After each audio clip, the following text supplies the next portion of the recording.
Buenos días, amigos. Bienvenidos a este 200º capítulo de Espejo Constitucional, donde revisamos la actualidad política con destacadas personalidades del ámbito académico, político, social, etcétera. Miércoles 3 de septiembre del 2025. Excepcionalmente estamos haciendo este programa el día miércoles, a solicitud de nuestra invitada, que ayer tenía la agenda absolutamente copada, por eso estamos haciendo hoy día miércoles en forma excepcional el capítulo de hoy. Suscríbete a este canal, dale me gusta, comparte el programa en tus redes sociales usando el hashtag Espejo Constitucional. Búscanos también en nuestras redes sociales, estamos en X, en Instagram, también en Facebook. Por cierto, puedes colaborar en este programa también a través de Super Sticker y Super Chats. Así que bueno, déjenme contarles hoy una novedad que tengo para contarles ahora en este momento, a ver dónde lo tengo acá. Fíjense que vamos a tener todos los días, de lunes a viernes, lectura del programa de Johannes Kaiser de lunes a viernes a las 4 de la tarde. Los voy a esperar, vamos a leer durante media hora el programa cada día de lunes a viernes, salvo excepciones, por cierto, si tengo alguna excepción les voy a ir contando, pero de lunes a viernes vamos a poner esa lectura del programa del candidato Johannes Kaiser en este mismo canal, así que si usted no está suscrito, lo invito a suscribirse. Así le va a llegar una notificación cuando parta cualquier nuevo contenido de nuestro programa. Así que eso les puedo comentar. Y también, dicho esto, por cierto, contarles que ya estoy inscrita como candidata a diputada por el distrito 13, así que estoy muy contenta. Esto ya fue ratificado por el servicio electoral, así que ya comenzamos el próximo 17 de septiembre la campaña, así que espero llegar al Congreso Nacional a representar al Partido Nacional Libertario, las ideas del Partido Nacional Libertario, por cierto, y también a representar a toda la gente linda del Distrito 13. Así que, bueno, dicho esto, voy a pasar a presentar a mi querida y paciente invitada. Ella es psicopedagoga, gestora de proyecto, ex editora y columnista del Liberador Galopante, cofundadora de Fundación Conéctate Más, y hoy día está encargada del programa de educación del gobierno de Johannes Kaiser. Me refiero a Susana Gómez, a quien le damos la más cordial bienvenida. Buenos días, Susana, ¿cómo estás? Muy bien, buenos días a todos. Muchas gracias por la invitación, Tarín. Es un agrado estar en este interesante e importante programa, donde siempre se realizan reflexiones muy interesantes que me gustan. Así es, muchas gracias Susana por esas palabras. Bueno, ya llevamos 3 años haciendo este programa, 202 capítulos. Estoy muy orgullosa y sobre todo mañana viene una fecha muy importante, mañana es 4 de septiembre. Recordar que Espejo Constitucional nace frente a es como una trinchera ideológica frente a lo que nos quisieron refundar Chile con Mm. un mamarracho, si ustedes recuerdan, el proyecto constitucional de la Convención Constitucional, del primer proceso constituyente y después del segundo. De todas formas, nosotros nacemos como Espejo Constitucional como una respuesta a esta situación que nos hizo vivir Chile. Mañana se conmemoran 3 años, nosotros ya cumplimos 3 años en el mes de junio con el programa, así que todo pasando en Espejo Constitucional, mi querida Susana, ¿qué te parece? Me parece perfecto. Toda esa experiencia fue bien complejo, ¿ah? Fue muy complejo, pero creo que es fantástico tener la seguridad hoy, en el 2025, y hablar de lo importante que es nuestra constitución, que fue apoyado por la mayoría de nuestro país. Entonces, tenemos un fundamento impresionante para proyectar, idear, crear, etcétera. Yo estoy feliz por eso. Así es. Mira, y nos están saludando ya todos nuestros amigos. Miguel Barriga, ¿cómo estás, Miguel? Y Debe Corta dice, saludos desde Punta Arena. Oye, estaba todo aquí viéndonos. Qué bien, qué lindo que es Punta Arena. Sí, pues, oye, Sergio me dice, Susana, creo que tienes un magíster en economía austríaca. Cuéntanos un poco de eso que me estabas contando antes de entrar al Sí, aire. hice un diplomado de economía austríaca en la UDD. Creo que me cambió el mundo, definitivamente. Porque un poco te comentaba que siempre he estado, si bien es cierto, soy educadora, en el 2011 me retiro directamente del sistema educativo como tal.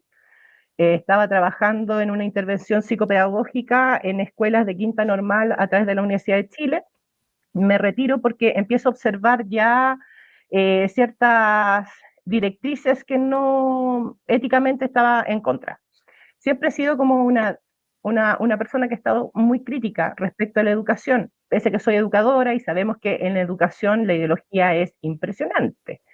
Claro. Entonces, desde ahí me empecé a dedicar a otras cosas, capacitación, mundo pyme, etcétera. Empecé a crear un montón de cosas, pues bueno, nosotros somos así medios inquietos, y desde ahí empecé a raíz del COVID. Entonces tuve mucha cercanía con todo lo que tenía que ver con esta forma de educación online, y me empecé a dar cuenta por niños alrededor mío el nivel de ideologización que estaba existiendo, y Sí, con pues. mi amiga y cofundadora, y que también está en el equipo, que de hecho fuimos las que comenzamos esta investigación, Marcela Montero. Nos propusimos de que no íbamos a permitir, porque también es educadora, y nos dijimos, no, esto no lo podemos permitir por sus nietos, por mis sobrinas, por los niños, lo que estaba pasando, y desde ahí comenzamos a tratar de ingresar a las escuelas a través de otras modalidades, como proyectos alternativos. Ya. Proyectos donde desarrollamos, por ejemplo, todo lo que era educación cívica, que es un gran punto del por qué está pasando todo lo que está pasando, y por otro lado también nos interesaba entrar en educación financiera. Y necesitamos tener ciertas teorías, y ahí apareció el diplomado de economía de la Escuela Austriaca, realizado por la UDD, y fue bien interesante porque a la tercera clase yo tuve una crisis paradigmática en plena clase, Wow. muy sentido todo. Estaba con el profesor y con mis compañeros, y fue muy interesante todo el proceso, de verdad, fue increíble yo lo recomiendo. Si a las personas les interesa la economía, observar la economía desde otro punto de vista, la escuela austríaca es la mejor en ese aspecto, porque se fija en otras variables adicionales, en ciclos económicos, etcétera. Y de hecho ahí conocí a Víctor Espinosa, que fue mi profesor de Mira, más. qué interesante. Muy, muy interesante. Bueno, claramente, si hay que estudiar economía, yo creo que tiene que ser la escuela austriaca porque es el futuro, creo yo, de todas maneras. Oye, Susana, partamos entonces con nuestro tema, porque hoy día vinimos a hablar de educación, específicamente educación en el programa del candidato Johannes Kaiser. Y quería saber, primero que todo, mi estimada, ¿cuál es el diagnóstico que tienen ustedes de la educación chilena hoy día? Bueno, el diagnóstico de la educación yo lo he establecido y lo hemos conversado en distintas situaciones e instancias, y lo hemos planteado como tal, que es una crisis estructural. No es un problema de diseño, no es que sea solamente algo puntual, sino es una crisis estructural. La educación hoy en día está en crisis producto de un mal diseño, de una mala formación o una mala visualización para nosotros de lo que se quiere en la educación, pero una clara forma de adoctrinamiento directamente tal. Esa es la situación. A mí cuando empecé a hacer esta investigación me gusta siempre iniciar como de la parte histórica y todo esto, y yo esta vez empecé a hacer un hilo conductor de las leyes. Ya. ¿Qué es lo que pasó con la educación chilena desde la LOCE en adelante? Y es Eso es interesante ley observar orgánica. ¿Qué es lo que la es ley LOCE? orgánica sí, la ley orgánica de De la la educación. educación, exacto, que estuvo hasta el 1990, propiamente tal. De hecho, yo puedo decir directamente que gran parte de mi educación básica y media es producto de la LOCE. Y cuando yo estaba estudiando mi carrera, tenía al menos un ramo por semestre que hablaba solamente en contra de la LOCE. A mí me llamó siempre la atención eso, sí, es interesante.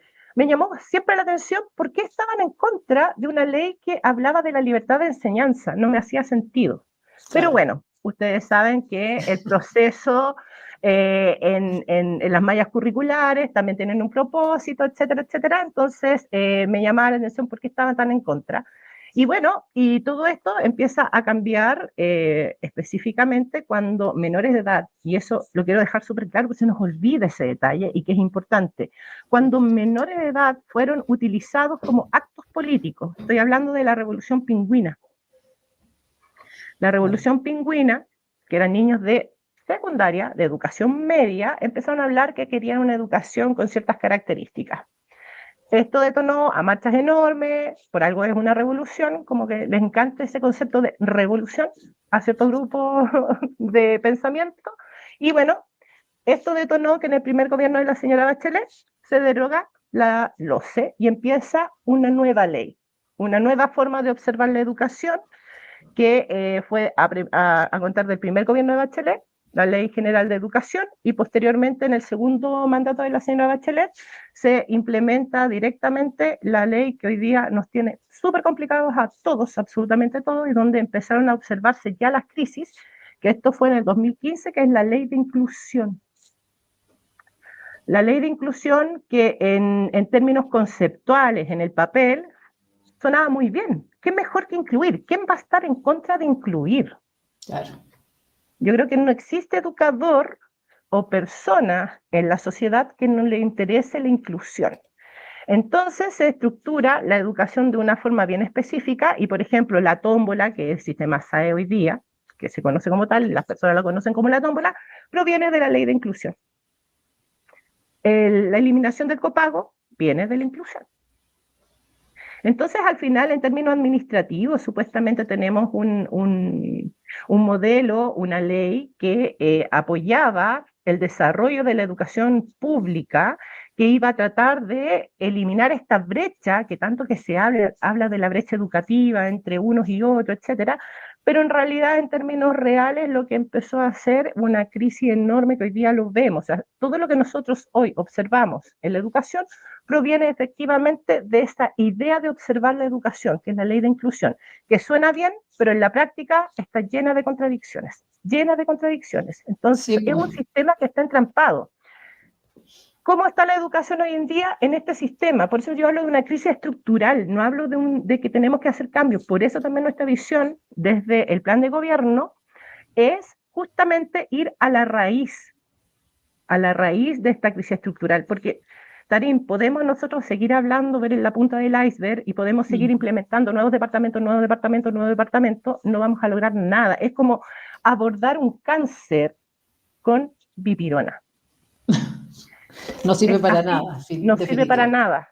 Claro. Entonces, para nosotros eso es lo que vemos. Y bueno, ¿cómo observamos? Porque está hablando también, y tenemos que ser conscientes cuando se hacen políticas públicas, leyes, etcétera, se empiezan a observar las problemáticas de un año, o sea, no es de inmediato, es a largo plazo, a mediano plazo. En este caso, esto fue el 2015 y hoy día estamos en el 2025 con graves problemas. ¿Cuáles son las principales señales? Tenemos muchas. Por ejemplo, la desmotivación. Hay altos grados de motivación, no solo en los menores, sino también en los educadores. Es impresionante, a mí me llegan continuamente videos y de verdad que uno es difícil mantenerse estoico cuando observa videos de profesores que están llorando frente a grupos políticos pidiéndole por favor que hagan algo, que cambien las cosas, porque ya no se puede hacer más. El problema es tan grande que no están las herramientas, no existen las herramientas porque la ley también te prohíbe ciertas cosas. Entonces tenemos, por ejemplo, que a contar de 2015 al 2025, básicamente nosotros observamos hoy en día que el ausentismo crónico está en aumento. Esto no se ha podido bajar después del COVID.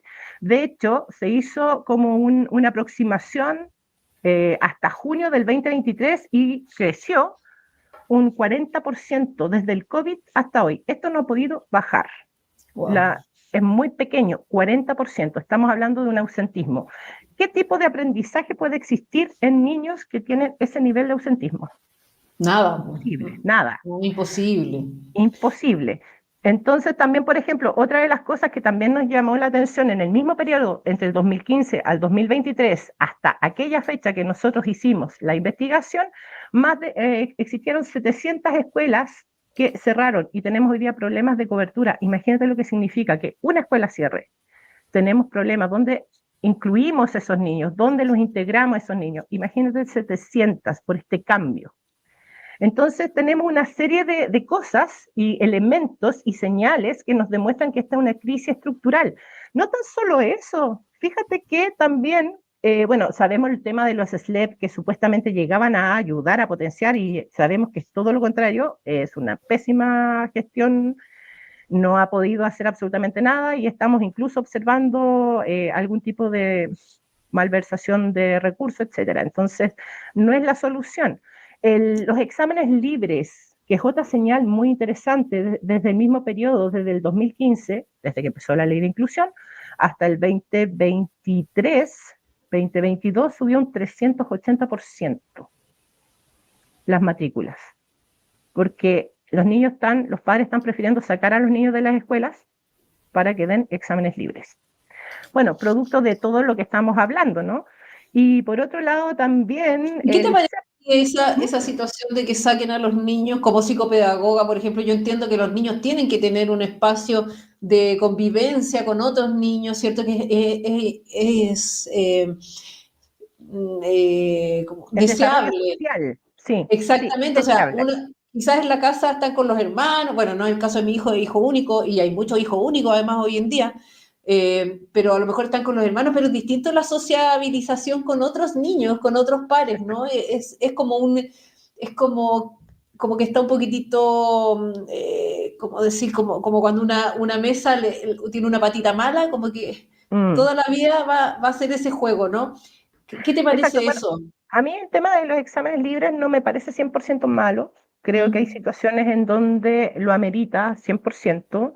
Creo que es una herramienta que tenemos nosotros como sociedad que debiese seguir, pero ojo, siempre lo dejo en claro cuando me consultan los padres respecto a esto, aquellos que quieran tomar por decisiones internas propias de la familia, que quieren sacar sus hijos de la escolaridad en sí mismo, siempre establezco lo mismo. Hay un desarrollo social que no va a existir, que lo permite justamente la escuela, claro. los pares, la mediación. Entonces, cuando tú tomas la decisión como familia de retirar a tu hijo del sistema tradicional de educación y quieres tener esta formación como más relacionada con los exámenes libres, tienes que buscar instancias donde tu hijo tiene que desarrollar sí o sí Claro.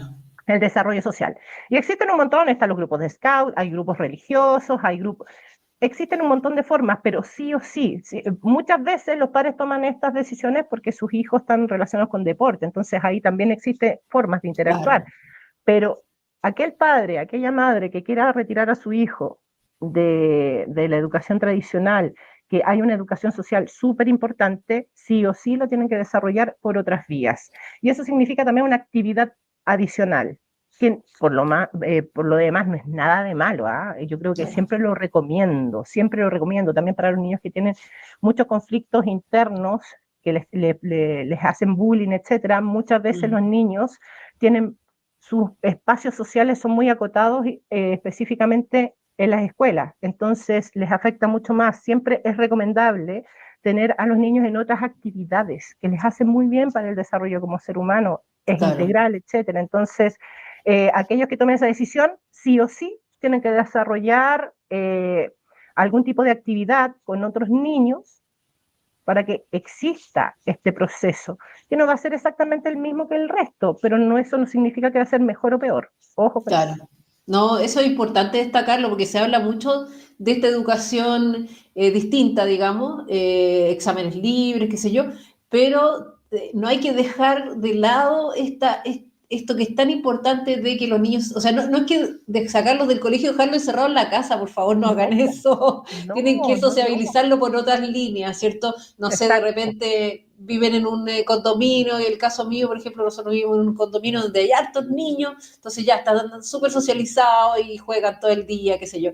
En fin, los deportes, como tú decías, perfectamente. O algún Artes, tipo de instrumento musical, exacto, las exactamente. artes. Existen muchas cosas, hay muchas fundaciones en la actualidad que están desarrollando distintos tipos de actividades en distintos lugares, grupos sociales. Esto no quiere decir que a veces las personas piensan que requieren de un dinero adicional. Yo conozco un montón de fundaciones, por ejemplo, que están desarrollando Big Bang, Mm, Big Bang con menores, que es una maravilla, son puros chiquititos que están tocando trompeta, etcétera, es una claro. maravilla y lo están desarrollando en una fundación que lo está desarrollando en La Pintana, en lugares de población mucho más vulnerable y están haciendo un trabajo social muy bonito, sobre todo a raíz de las artes, específicamente la música. Y así como ellos existen un montón. Entonces, solamente tenemos que buscar porque siempre hay alternativas. Exacto, incluso hay alternativas en las municipalidades que son bastante Exacto. accesibles al bolsillo, así que ojo con eso. Bueno, siguiendo adelante con nuestra pauta, cuéntame cuáles son los pilares del programa de Johannes Kaiser en educación. Bueno, siguiendo como con la misma idea, donde nosotros obviamente visualizamos esta crisis estructural y cuando uno observa una crisis estructural, no te queda de otra más que ir a la raíz. Entonces nos posicionamos bajo esa perspectiva y fuimos a la raíz. Por eso tenemos como pilares y tenemos tres. El primer pilar son las cooperativas docentes. Esto ha hablado bastante, Johannes, Sí, respecto a las cooperativas, a la forma como se van a empezar la gestión en la educación. El objetivo específicamente de las cooperativas es devolver la autoridad educativa a los docentes. Ojo, devolver, porque en la actualidad no es así. Bueno, ¿y cómo se hace esto? Mediante comunidades transparentes con reglas claras y participación ciudadana. Fíjate que las cooperativas, Tarín, existen, cooperativas educacionales, existen en nuestro país, pero están en el mundo privado. Hay una específicamente en la región de Los Ríos, me parece, que lleva bastante tiempo, estamos hablando por lo menos más de 2 décadas, y con excelentes resultados. Entonces, la actual ley, la ley de inclusión, nos prohíbe el lucro, porque esa es una de las restricciones que hay hoy en día. Por eso estas 700 escuelas tuvieron que desaparecer porque obviamente estaban con otra estructura y no pudieron cambiarse ni a fundación ni a corporación. Entonces, al no permitir el lucro, tenemos que buscar nuevas organizaciones que respeten la normativa actual y las cooperativas, por ejemplo, es un tipo de organización que estaría acorde a la ley actual que nos rige. ¿Okay? Ahora, ¿cuál es la idea de las cooperativas? Porque uno dice, wow, ya, los profesores se organizan, no tan solo los profesores, como te comenté, esta muestra que hemos tenido de la región de los lagos, esta cooperativa incluyó también a los padres ser parte de la cooperativa, exalumnos dentro de esa cooperativa. No es rígido, porque permite a la comunidad tenerlos. Es un mínimo. La ley de cooperativas estipula que tienen que ser al menos 10 perfecto. miembros de una cooperativa. Entonces pueden ser 100% de docentes, pueden a lo mejor incluir a otro tipo de educadores y especialistas, pueden incluir también apoderados, como en el caso que te estoy Sí, aquí tengo, comentando. ¿Mm? justamente aquí hay una pregunta, dice, ¿puede ampliarse la cooperativa apoderados también pueden Sí, participar? existe, ya están. Eso es lo Ya. interesante de esta forma, que ya existe, no es algo que está ajeno. Lo que pasa es que está en el mundo privado. Nosotros lo queremos trasladar, esa experiencia, al mundo público. Y la ley actual, que nos prohíbe el lucro, bueno, este tipo de orgánicas seguimos bajo ese paradigma, esa visión de no lucro. Tengo una duda, perdón, Sí, Susana. Estamos hablando entonces de cooperativas de docentes donde pueden participar los apoderados, etcétera. Pero ¿esto qué significa? Que, por ejemplo, que todos los colegios de Chile van a tener que ser cooperativas ahora o no. nosotros postulamos que sí porque el modelo es mucho mejor. Y Ya, te voy a pero no es explicar. una obligación, me imagino, porque somos libertarios. Exactamente. Además que ya tenemos, a no ser que cambie la ley, ojo, pero tenemos que siempre partir de lo que tenemos hoy.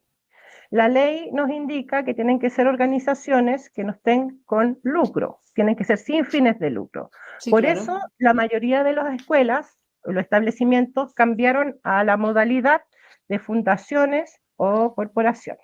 Claro. Aparte, recuerda también que está el proceso de desmunicipalización de la educación y por eso se crearon los SLEP. Eso, ¿y qué pasa entonces con los SLEP? ¿También van a No, poder pasar a ser o siguen siendo estatales, digamos? no los SLEP los vamos a detener. Ah, mira. Sí. Es que un mal diseño, está mal planteado, no le hace sentido siquiera a los Mm, educadores. ya. Esta es una desconexión enorme que existe el SLEP, no son eficientes, están mal distribuidos, en fin, tiene una serie de problemáticas.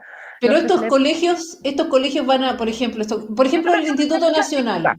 Ya. déjame hacer una aclaración, sí, en este punto. Por ley nosotros lo podemos detener, pero no podemos eliminarlos. ¿Qué quiero decir? Que aquellos SLEP que ya están en funcionamiento, nosotros no los podemos tocar. Ah, ok. Pero lo que sí no podemos hacer, lo que vamos a detener, que no se sigan creando nuevos SLEP. Es por Ya. eso que también me gustaría hacer un alcance más adelante respecto a que tenemos que ser conscientes a la hora de nuestra votación. Tú lo sabes muy bien, vas como diputada, lo escuché hace un rato, y tenemos que Sí. apoyar a nuestro grupo para que apoye. Tenemos que, no es tan solo la imagen del candidato presidencial, no es solo eso, para que todo esto se desarrolle como tal, tenemos que también elegir a personas que estén acorde con de nuestro sector, no tan solo nuestro sector, tenemos que incluso hilar un poquito más fino, que apoye 100% nuestra visión respecto al país que tenemos, porque esto en educación, yo puedo hablar solamente de educación, pero es una visión de país. Eso quería acotar. En el caso de los emblemáticos que me dijiste, Por ejemplo, pongamos el caso de, el Instituto Nacional, que es uno de los colegios que más se ha visto mermada su calidad de educación, calidad de todo, profesores, infraestructura, ¿cierto? Porque lo han quemado, porque está lleno de overoles blancos. ¿Qué pasaría, por ejemplo, en un gobierno de Johannes Kaiser, en caso de tener, por supuesto, a todo el Parlamento que apruebe todo lo que hay que hacer? ¿Qué pasaría con ese colegio, con ese nosotros vamos a hacer, instituto? nosotros vamos a hacer una intervención directa a las escuelas emblemáticas. ¿Y eso qué Esto, significa? ¿A ¿Esto qué te qué refieres? significa? Cuando hablamos de intervención directa, no nos vamos no los vamos a dejar que siga el proceso, no. Yo creo que la intervención directa es una evaluación completa de la continuidad propiamente tal.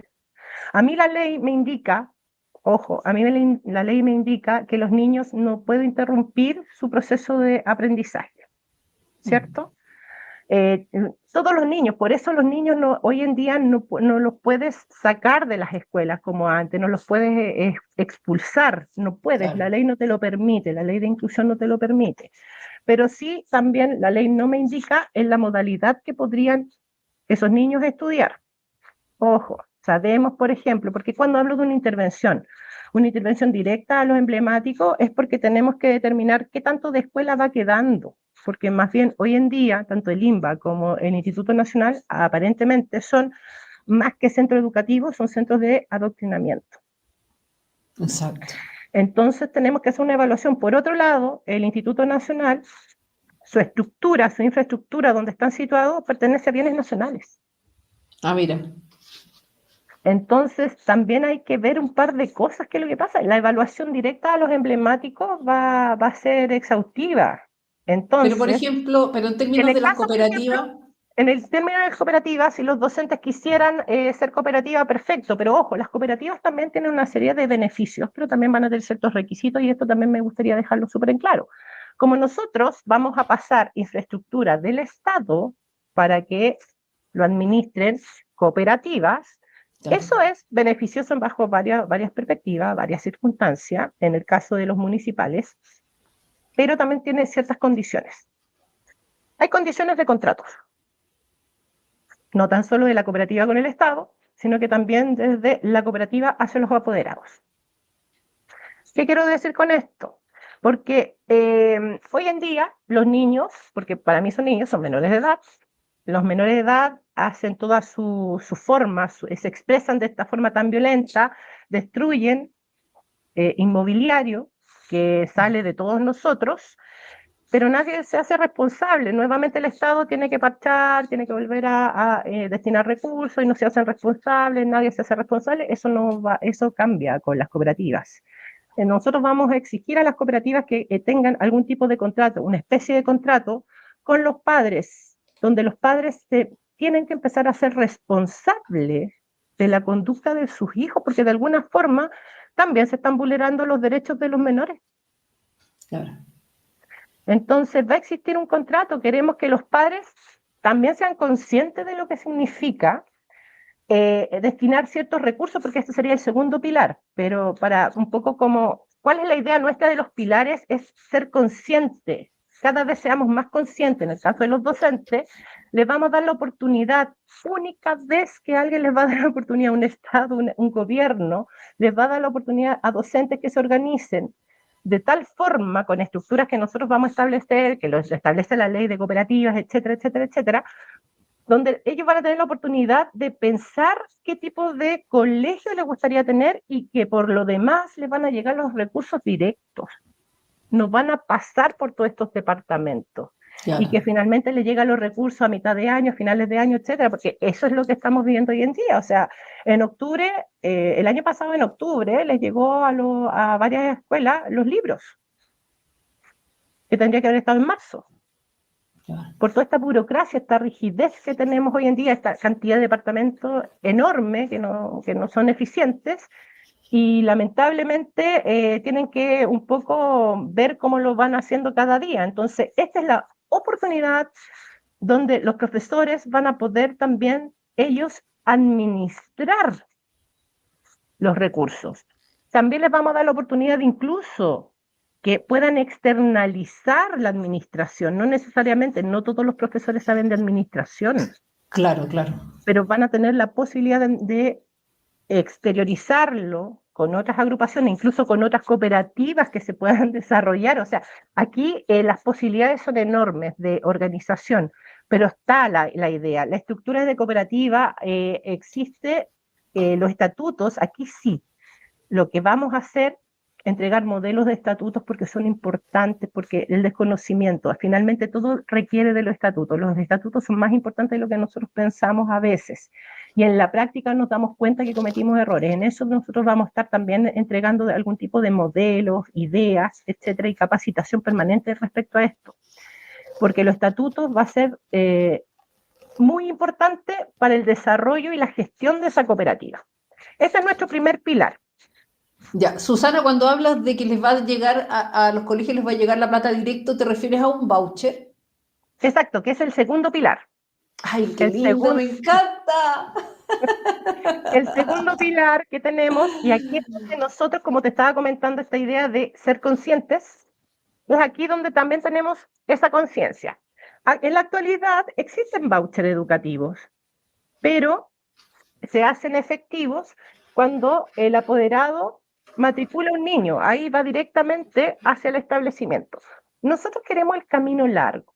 Hay muchas personas que me han criticado y me han dicho, pero ¿por qué lo están haciendo tan engorroso? No, porque tienen un objetivo claro. Los vouchers van a ir hacia las familias, no van a ir hacia el establecimiento como en la actualidad. Hermoso. ¿Por qué? Porque tenemos que hacer ese acto. Estamos en este proceso de ser conscientes, ¿no? Entonces, cuando de alguna manera una de las principales reflexiones que se ha implementado y se ha utilizado y mal utilizado es que la falta de recursos, ¿cierto? Entonces, acá vamos a ser conscientes a toda la sociedad de cuánto va a ser el voucher que les va a llegar a las familias por alumnos. Esto quiere decir que si hay un padre que tiene un alumno, le llega un voucher. Si tiene un alumno, un niño, es un voucher. Si es un padre de 3, le llegan 3 vouchers. Ojo, esto no va a ser dinero en efectivo que lo va a poder llegar y utilizar para otras cosas. No. Tenemos que hacer una idea como que esto es específico. Es como un bono, como el bono, ¿no? Es como estas tarjetas, las gift cards. Esto es electrónico, todo esto va a ser electrónico, pero es como la idea de las gift cards, que las gift cards, tú tienes un monto que solamente son canjeables en ciertos lugares. Bueno, este voucher va a ser solamente canjeable con los RBD, que son unos números específicos, son un roles específicos que tienen las escuelas, los establecimientos. No existe nadie más que tenga RBD, solamente son establecimientos educacionales. Entonces van a ser efectivos a la hora del RBD. Bien, tengo que hacer mención acá también la actual ley. Hoy día tenemos en la ley de inclusión, tenemos el sistema SAE, conocida como la tómbola. Sabemos que esta pseudo libertad que nos quisieron demostrar, y yo lo digo pseudo directamente, porque no es tal, porque es imposible poder elegir cuando te ponen límites, ¿no? Existen algoritmos que destinan cómo los padres tendrían que elegir las escuelas, porque ya no es libre elección de escuelas en la actualidad, porque la ley existente lo prohíbe. Claro. Hace ya cerca de un mes y algo se agregaron 2 algoritmos más. Antes eran 3, hoy día son 5. Es imposible poder tener algún tipo de libertad cuando te dicen que tú puedes elegir desde el punto A hasta el punto C. Eso no es libertad, solamente te están dando un margen, un rango. Claro. Pero esa es la actual ley. Nosotros tenemos que regirnos por esa ley. Pero nosotros también apostamos que vamos a ser mayoría en el Congreso, y que también estoy tratando de dejar este discurso súper claro. El tema del sistema de tómbola es casi transversal el análisis de que es un sistema que no está funcionando. No creo que tuviésemos muchas problemáticas el día de mañana, a no ser contradicciones políticas que están existiendo bastante de ciertos grupitos, pero si queremos solucionar de verdad el sistema educativo, también tenemos que eliminar, modificar, como quieran decirlo, pero hay que hacer modificación a la ley de inclusión sí o sí para sacar la tómbola. Es imposible poder hacerlo, pero ojo, nosotros vamos a ser gobierno. Si nosotros somos gobierno, esos criterios, esos 5 algoritmos, los vamos a tratar de ampliar lo máximo que se pueda hasta que se modifique o se elimine la ley. O sea, ahí va a depender de los grupos políticos y de todo el tema del oficio en sí mismo de políticas.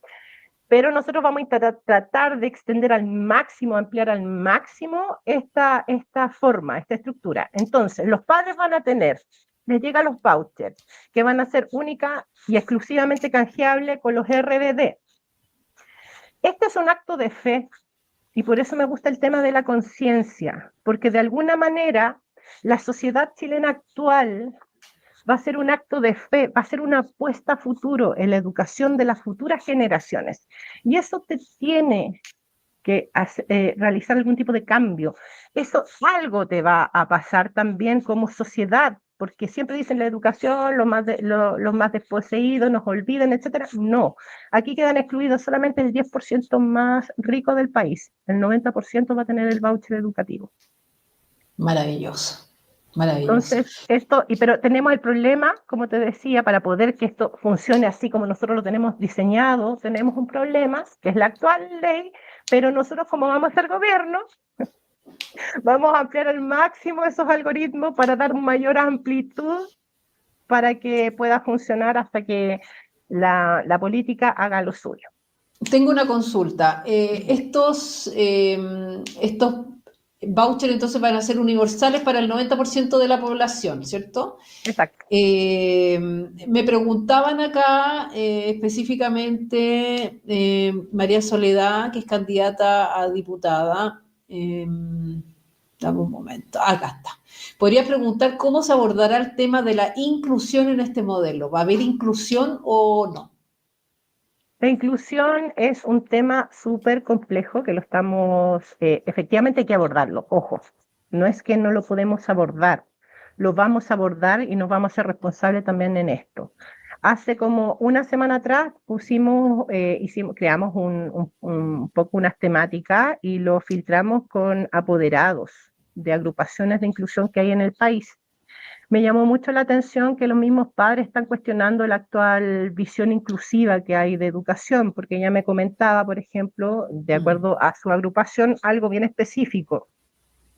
Y yo entiendo que los padres están muy preocupados con el tema de la inclusión, con lo mismo, porque ella me decía, es imposible la inclusión. Hoy día muchos padres con niños con necesidades educativas especiales me han dicho directamente que es imposible la inclusión. ¿Por qué? Hubo un acto en este lugar donde fueron muchos niños con necesidades educativas especiales.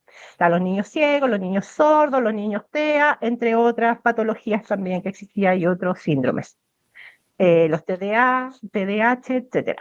Entonces, existía un audio y para poder potenciar y que entendieran mucho más los niños no videntes, subieron el audio. ¿Sabes lo que ocasionó eso? Los TEA. Era un acto inclusivo, ojo. Claro, ¿Qué es lo que pasó? Que los niños TEA se desregularon. claro. Los niños con síndrome de déficit atencional también se activaron. Al final, ellos, después de toda esta actividad inclusiva, quedaron muy decepcionados y me decían, Susana, es imposible la inclusión. Yo no creo que sea imposible la inclusión. Lo que nosotros tenemos que ver este diseño. Hoy día, como ningún niño por ley puede estar sin educarse, hoy día están ingresando a escuelas municipales niños con serios problemas neurológicos donde no existe el personal idóneo para poder atenderlos. ¿Cómo? Dime, la escuela pública, hay muchos profesionales, es verdad, pero hay especializaciones también que no están en este momento, no son masivas. Los educadores, ¿cómo lo van a hacer cuando tengan que mudar a niños? Porque esa es la realidad actual. Sí. Entonces, la visión de inclusión es como meterlos todos dentro de una juguera y que ya, que convivan y que no sé qué, y el problema de los profesores. No, aquí hay formas, aquí hay especializaciones. Como educadores tenemos especializaciones también respecto a esto. Hay ciertas problemáticas, hay ciertos síndromes, hay ciertas necesidades que se pueden cubrir perfectamente dentro del aula. Hay otras que no se pueden incluir dentro del aula y hay otras inclusive que no pueden estar dentro tal vez del misma idea y estructura. Cuando hablamos de cooperativa, ya por ejemplo conversé con el Colegio Nacional de Psicopedagogos de Chile, donde ellos empezaron, les gustó mucho el modelo, etcétera, salieron todas sus dudas, un par de decretos que le hacían ruido, y ellos de repente me decían, Susana, ¿y es posible crear, por ejemplo, cooperativas educacionales o de servicio educacional, me gusta más, cooperativas de servicios educacionales, que tuviesen la visión psicopedagógica para aquellos niños que quedan fuera de las necesidades educativas especiales propiamente tal? Y este tema es así de simple, sí es posible, porque las cooperativas educacionales también existe un tercer pilar. Tenemos el pilar 1, que son las cooperativas, la organización, la gestión y la administración. Exacto. Tenemos el pilar 2, el voucher, donde estamos hablando de recursos que le llegan a los padres, son conscientes de la apuesta que estamos haciendo como sociedad al futuro de una sociedad, y también este dinero les llega, este recurso le llega directamente a las cooperativas. Y tenemos el tercer pilar, que para mí es el fundamental, es mucho más técnico, lo sé, pero es fundamental, que esto es imposible de hablar de inclusión, es imposible, y de hecho esa es mi crítica actual, una ley de inclusión que lo único que logró es que el currículum me lo puso rígido. No hay forma de que exista una real inclusión con un currículum actual. Por eso los padres tienen esta sensación que es imposible la inclusión. El tercer pilar es currículum flexible. Esto es mucho más técnico. Ahora, ¿cuál es el objetivo de este currículum flexible? Es que cada estudiante encuentre un sentido en lo que aprende. Todos nosotros somos distintos. Se fortalece la motivación y el proyecto de vida. ¿Qué quiero decir con esto? Cuando hablamos de currículum flexible, el currículum flexible va a permitirles a los educadores, a los pedagogos que hoy día pareciese desde la estructura tan rígida de este sistema, que no tienen las competencias. Los pedagogos sí tienen las competencias, lo que pasa es que por ley no pueden. Entonces, cuando tú desarmas eso y les das las posibilidades de currículum flexible, los pedagogos van a poder ejercer su rol pedagógico, sin estas estructuras que te imponen, que tienes que hacerlo así, así, así, no. Entonces, cuando los pedagogos puedan incluso tomar los contenidos, trasladarlo a habilidades, porque eso ha sido súper categórica, nuestra visión educativa es a largo plazo, a 20 años plazo. en un eventual gobierno de Johannes Kaiser, nosotros estos 4 años instalamos este modelo, los pilares. Pero ese pilar es una idea de construcción a una educación del siglo XXI que está desarrollado 100% en habilidades. De hecho, la forma de evaluación internacional, por ejemplo, la PISA, que tanto que se habla de este tipo de examen, evalúa habilidades. Es por eso que en Chile es imposible que salgamos bien, porque acá son en base a contenidos y hay que estar evaluando habilidades. Ahora, yo también tengo que ser súper majadera y categórica en decir que contenidos sin habilidades son saberes muertos, no sirven. La base de todo tipo de aprendizaje son las habilidades y nosotros vamos a potenciar las habilidades. Es más, seré yo que me quedé, ayúdenme amigos, me quedé frozen. Yo me quedé sin señal o tú, no sé, que de repente te dejé escuchar, perdón, Susana, que te interrumpa, de haber sido yo yo. me pasó lo mismo, ya, pero no sé dónde quedaron el tema de las habilidades, ¿no? De las habilidades que hablas, en el fondo, Claro. que contenidos sin habilidades no tienen, Es un saber muerto, no tiene sentido, no exacto. tiene sentido. Los contenidos están cambiando. Conforme vamos evolucionando, van cambiando también. Hay otras, bueno, hay ciertas estructuras que no cambian, pero esas estructuras las tenemos que desarrollar. Es imposible salir bien evaluado de formas que me quedé congelada 30 segundos. 30 segundos, Frozen 30 segundos, no pasa nada. Pero perfecto, seguimos adelante, ¿viste? Y salimos adelante. Exacto. Fantástico. Bueno, pero el tema de las habilidades van más allá, y también quiero ser súper clara en esto. Las habilidades van más allá de lo pedagógico, porque hay un montón de habilidades que nosotros queremos que se instalen. En la actualidad, supuestamente, en el currículo actual, se tiene que desarrollar en habilidades, porque si no, no sería inclusivo, solamente que los profesores están obligando a pasar el contenido por sobre la habilidad. En este caso vamos a hacer la inversión. Claro, claro. La ley me lo permite, voy a hacer la inversión. ¿Dónde vamos a establecer? Para nosotros va a ser prioritaria las habilidades. Ahora, las habilidades no van a ser solamente cognitivas. Hay habilidades sociales, personales, financieras, etcétera. Para nosotros es importante tener una nueva mirada. Y ojo, lo que yo estoy hablando, yo sé que a lo mejor a los padres o a las personas que no son educadores no les hace sentido, pero todo educador sabe desarrollar habilidades. Es parte de nuestra profesión. Entonces, y ojo, que por lo demás es como conectamos con nuestra vocación, porque todo educador que no haya estado en sus últimos 2 años, cuarto, quinto, tercero, cuarto, dependiendo de qué tipo de educación, de educador es, perdón, ha conectado con la idea de cambiar la educación, de hacer una educación integral. En ese tiempo es donde yo quiero nuevamente, y estoy hablando a los educadores continuamente, que quiero que observemos nuevamente ahí, porque nosotros con este modelo les vamos a dar esa opción, donde todos soñábamos con ser mejores educadores, porque sabemos que es a través de las habilidades, es la única forma. Tú no sacas nada que un niño aprenda de memoria un contenido, cuando lo trasladas, no tienen idea. En No cambio, si tú necesito enseñas, exacto. En cambio, si tú lo haces a través de las habilidades, desarrollas y potencias ciertas áreas cognitivas, ciertas áreas del cerebro, sabemos cómo se van a consolidar esos contenidos, esa información, todo aquello que está aprendiendo, lo trasladas, lo va a poder desarrollar. Sí. Tenemos que llegar hacia la habilidad. Hoy día estamos muy segmentados en contenidos, entonces estamos muy segmentados en saberes muertos. Entonces, aquellos niños donde sus padres han desarrollado de alguna u otra forma, o existen educadores que pese a todas las restricciones de un currículum tan rígido, no desarrollan 100% las habilidades, pero igual lo hacen, están desarrollando, y tenemos niños que uno dice, oh, qué inteligente este niño. Todos somos inteligentes, lo que pasa es que no hemos desarrollado las habilidades pertinentes.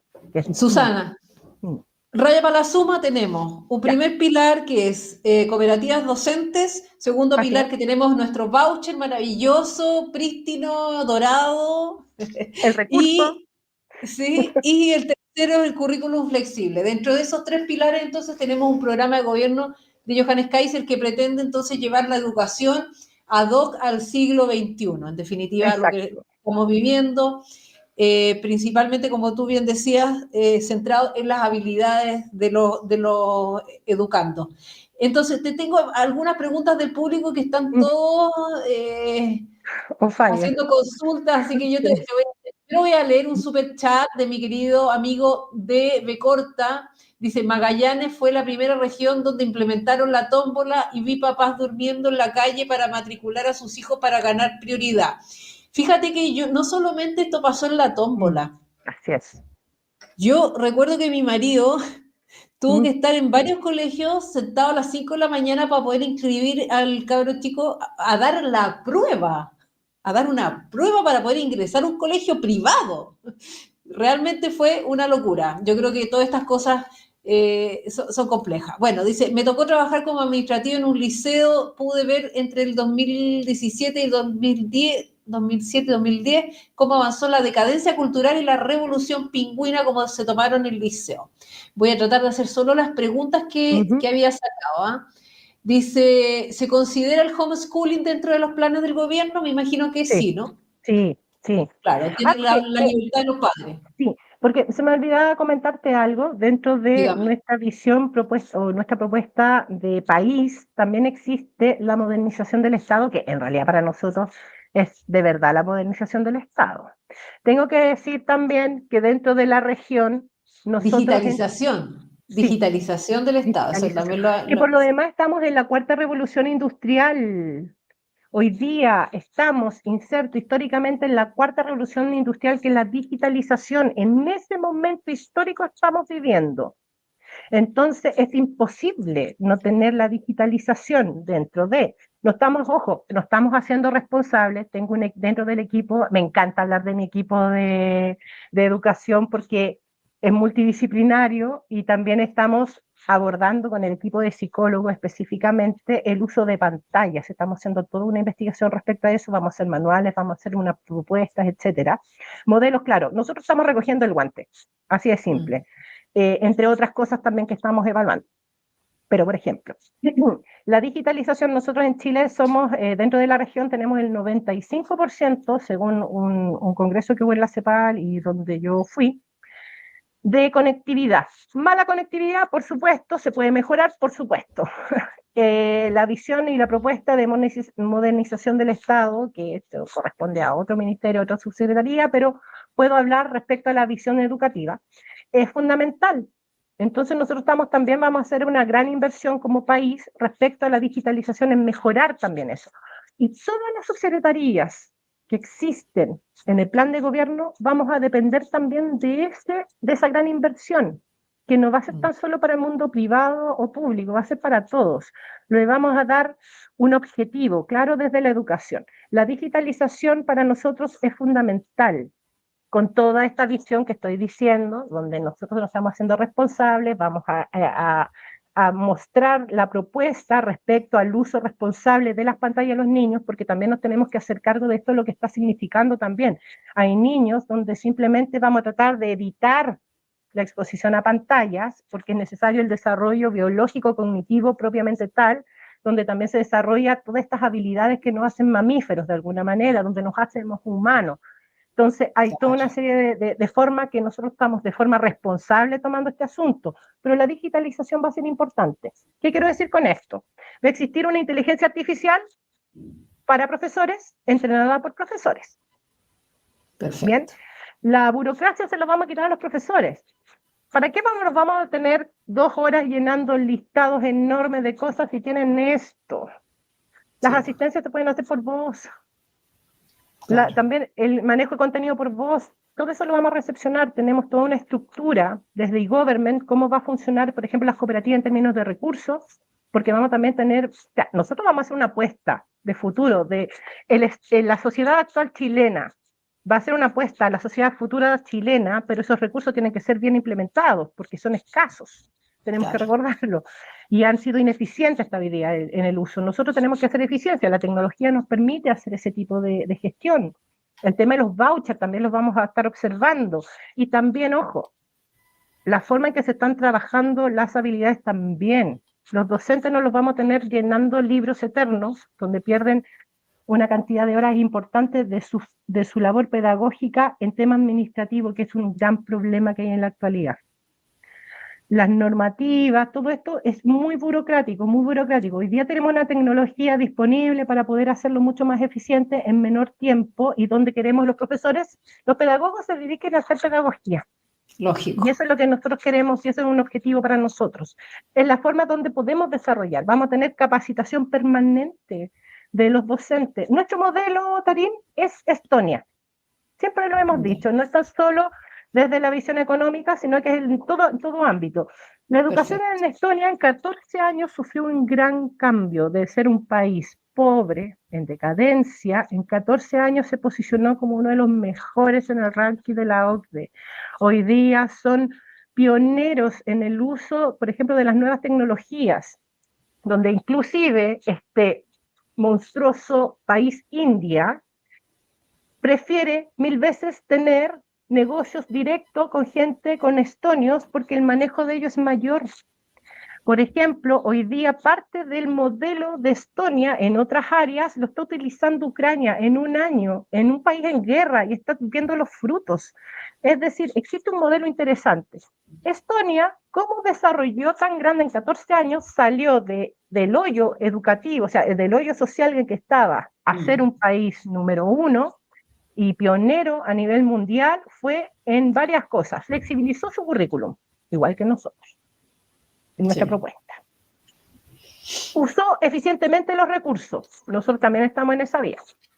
Capacitó permanentemente a los docentes y utilizó las herramientas digitales. Nosotros también lo vamos a hacer. Entonces el homeschool, por ejemplo, aquellos padres que van a tener la idea de desarrollar el homeschool, van a tener como nunca antes, no tan solo los planes y programas y saber la fecha cuando les va a corresponder dar los exámenes, dónde, etcétera, no. Incluso van a tener la posibilidad de observar también las formas que se están desarrollando a través del registro que vamos a tener a través de la inteligencia artificial, entre otras herramientas, van a poder incluso utilizar esos mismos modelos, van a tener esa posibilidad también. Porque, por ejemplo, nuestro país, que es muy particular en la geografía, a veces en situaciones X quedan aisladas comunidades completas y esos niños se pierden de su educación. Van a tener la oportunidad también de continuar la vía digital. Aquellos niños que por enfermedad de repente también poseen licencias muy largas, entonces ya no van a quedar en la nada. Queremos que estamos en ese minuto, estamos en esta revolución, tenemos que usarla. Esa es nuestra idea de educación. Utilizar las herramientas actuales, potenciarlas eficientemente para el desarrollo de los aprendizajes de todos. Fantástico, mi estimada Susana. Yo te quiero agradecer tu participación en nuestro programa el día de hoy. Quedaron muchas preguntas por hacer. Seguramente te vamos a tener más adelante en una segunda oportunidad, Susana. Espero que también... Podemos hablar de inclusión. Exactamente, poner temas más específicos. Hoy día estábamos hablando como de todos los pilares, ¿cierto? Los 3 pilares, grandes pilares del programa de Johannes Kaiser, así que muy agradecida por tu participación, Susana, en este programa. Invitar también a todos mis colegas influencers que inviten a Susana. Yo tengo el contacto, así que es cosa que me escriben, les doy el contacto de ella para que la puedan entrevistar en sus canales y difundamos estas ideas. Así que muchas gracias, Susana. Nos vemos en una próxima oportunidad. Muchas gracias, Tarín, por el espacio. Me encanta hablar de educación, soy una apasionada por la educación, no sé si lo logro transmitir. Estoy muy motivada, aparte que tengo un equipo educativo maravilloso, un capital humano enorme, multidisciplinario, lo estamos observando de distintas áreas y estamos todos muy felices porque sabemos que esta es una forma real de hacer un cambio real en la educación. No estamos para poner bipironas en este cáncer, nosotros vamos directamente a la raíz. Así que muchas gracias, Tarín, por la oportunidad y el espacio. Que estén todos muy bien. Gracias a ti, Susana. Que estés muy bien, que tengas lindo miércoles. Chao, chao. Chao, chao.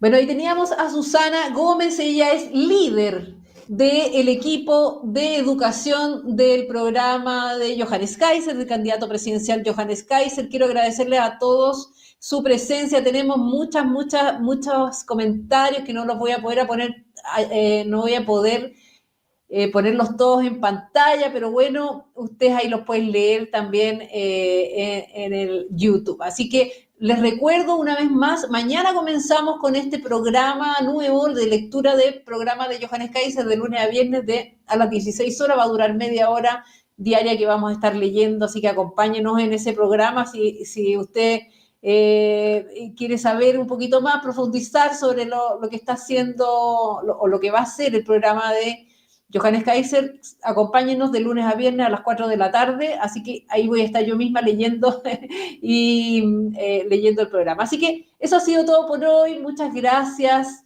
Nos veremos entonces, recuerden, mañana 4 de septiembre, agradecerle a todos los chilenos sensatos que votaron por el rechazo que ganó hace tanto tiempo. Eso ha sido todo entonces por hoy. Nos vemos el próximo martes con otro interesante invitado y mañana comenzamos con la lectura del programa del candidato Kaiser.